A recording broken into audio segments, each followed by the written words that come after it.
Vanzano gathered with media and the public for an update on the progress of the new Agawa tour train station. With the ground broken and the first shipment of steel in place, Romano shared his excitement with the progress. We're here today to celebrate the official kickoff, if you will, of the construction for the paper mill district. If you remember, back in March, I was here.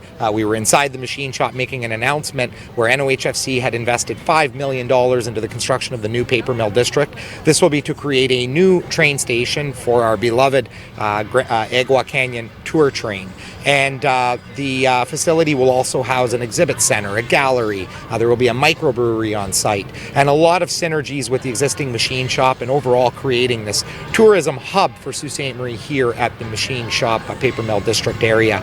So this is extremely great news that construction has begun. As you can clearly see, the paper mill district building, the train station itself, is the steel structure behind me with the beams up in the air. You'll see to the right of that the cement pad being poured just right now. Workers working on that. That will be the site of the new microbrewery, and this is great news to see all this construction happening. I know we're being told that it's going to be a difficult construction season. They're expecting a bit of a cold one again, which is nothing new for our community, but the goal is and remains to have this facility open for June of 2020, and I'm very excited for that opportunity coming forward. I don't know if I would say it was time as much as it wasn't maximizing its opportunity. We know in Northern Ontario we have such a beautiful location right here where we live in Sault Ste. Marie.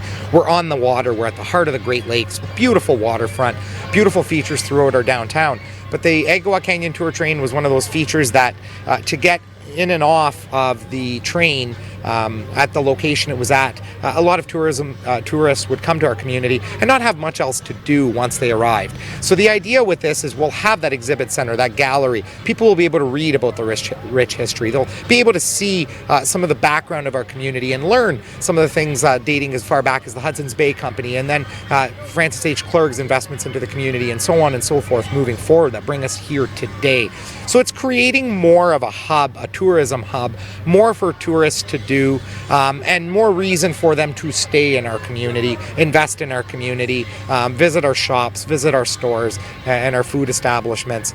This is to try to really diversify our economy here in the north. City Council voted in favor of economic development funding for Entomica during last evening's meeting.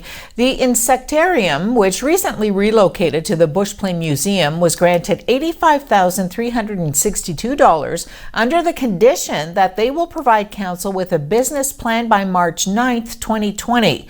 This funding is in addition to the funding Entomica received in 2017, where Council approved a request for $78,000, which allowed them to hire a full-time executive director and help them to pay the rent. Entomica then approached city staff to stretch the dollars provided by the EDF funding, allowing them to then hire full-time NOHFC interns to develop educational programs and part-time insect care staff, as well as acquire additional insects for programming. City CAO Tom Vare told Council that Entomica is also pursuing other funding and grant opportunities. Biologist John Dedes confirmed that the nonprofit organization is currently in the process of obtaining their charity status, pending approval. When asked by Councillor Vezo Allen, Dedes said the Insectarium would have a difficult time funding certain positions if not for the help of the city. Dedes said another difficulty they have to qualify for grants is meeting all of the qualifications, such as having enough operational funds to meet the grant requirements, as an example, having 70% of the funds ahead of time. He explained the money from the city will help leverage Entomica to apply for 4 grants. Mayor Provenzano supports the Insectarium, but is concerned that the responsibility of other levels of government are falling to the municipal level. On Sunday, City Police arrested 24-year-old William Eli of Queen Street West for possession for the purpose of trafficking. Officers conducted a traffic stop for an unattached plate. The accused was driving but is a suspended driver. He was taken into custody, and after officers searched him, they found about 8 grams of methamphetamine, 4 grams of cocaine, 15 Percocet pills, and a small amount of green powder that they believe is fentanyl. Officers then searched the vehicle and found packaging material, a scale, a can of mace, and a stolen watch. The accused is charged with 4 counts of possession for the purpose of trafficking, several weapons charges, possession of stolen property, and breach of probation. Eli was held for bail court. Coast Guard rescuers pulled 4 trapped crew members from a capsized cargo ship yesterday, finding them alive more than a day after the vessel overturned while leaving a port on the Georgia coast. Those guys were motivated this morning, and the team from that delivered them on board, I think most of you saw that as the air station delivered those guys out there. They were charged up.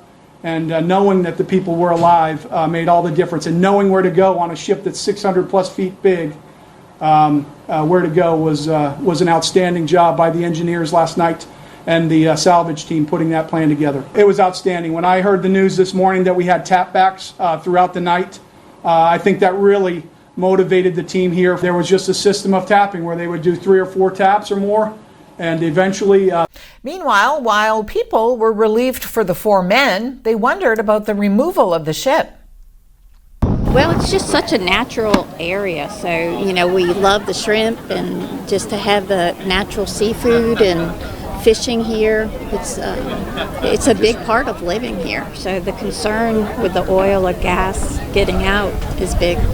It's like a big event for us in this area. Everybody's been coming around and talking about it, so it's just a spectacular thing. I mean, for it to happen just like this, so close to the pier.